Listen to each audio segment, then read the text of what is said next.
They know that. Each one of them, I gave them a scenario. I told Roy, we've got to go in and we've got to take a shot right here. But in order to get in here, we've got to take him out here. And that's what Roy did when he broke Ruiz's nose. Blood trickling from the left nostril of John Ruiz. His face is a bloody mask. For Bernard, for Roy, I gave them a strategy based on great battles. Ability to train for a realistic fight. You know, you put the headgear on to spar. Well, this stuff, we're doing the exact same physical execution we would in a real fight. When did you start to see the connection between his world and the world of boxing? They know exactly the weapons they have, they know how to use them and when to use them, and they spar and practice on a regular basis. So it was a marriage made in heaven, and it affected both Bernard and Roy immensely. One of the most vicious finishers in the sport.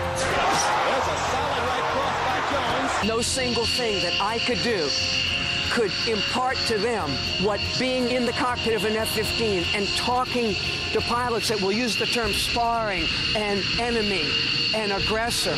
There would be nothing that I could do that would match what you're looking at above.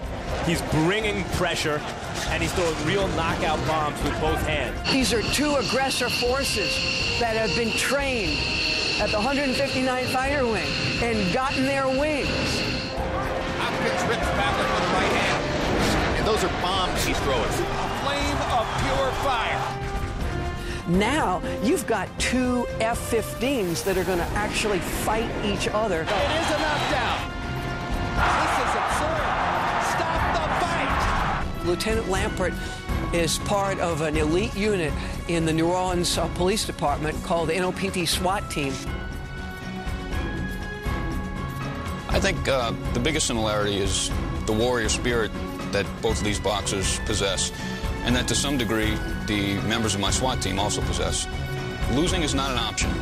I think that the warrior mentality with these fighters, as they step in the ring, they feel that same sense of, I can't lose. Victory celebration in the Jones corner. Hopkins is making his point. Your skill, your wisdom, your desire, and your passion. That's what you're going to see in the fight. Two young men that are passionate, not about winning, but about taking everything from the opponent. What time is it? Execution time! We have the Bernard Hopkins Spartan Army, and we have the Roy Jones Spartan 300 to ultimately decide who will be the Spartan leader. And trust me, it's the truth, because I told them how to do it. Systematically start taking them apart. Start taking, go for the shoulder. So we got to take out his radar. And you don't give up none of your missiles that made you successful. Those missiles will come, and they will come as to one that you'd least suspect.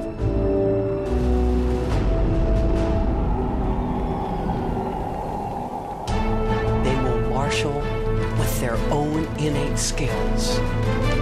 Skills that they possess, which are their soldiers.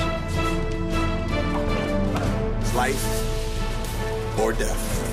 Period. How would you act when you know you about to go live or die? You think that's a good feeling? We are moving into a theater of operation.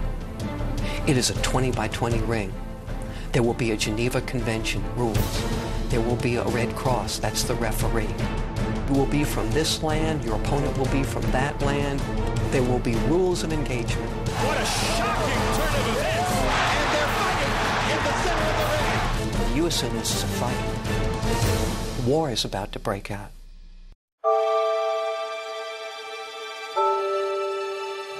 This is the fight that needed to happen to realize what this meant to me, what this means to my career. Over a decade being undefeated after the Roy Jones fight, I think is a very profound statement. Despite accomplishments after 1993. When you get knocked down, get your behind up. Let's go. Soul career. Olympics, they knocked me down. They stole my gold medal. Then you knock me down, it's gonna come back even harder. Kind of the character of my career is always get knocked down. But show them with the power of God, they can't stop you. You're always coming back. A lot of fighters say, you know, this is personal, I hate this guy, whatever. It's all hype, we know it is. Bernard Hopkins isn't hyping this when he says it's personal. I mean, he really does think that Roy went on a personal campaign to keep him out of the spotlight. We have one of the greatest rivalries ever. These guys hate each other. They literally hate each other. And they want to settle something that started 17 years ago. And this is your chance to see it. I'm not fighting to be pound for pound #1. Right now, this is Bernard Hopkins' agenda. And this is what Bernard Hopkins have always wanted to do my way.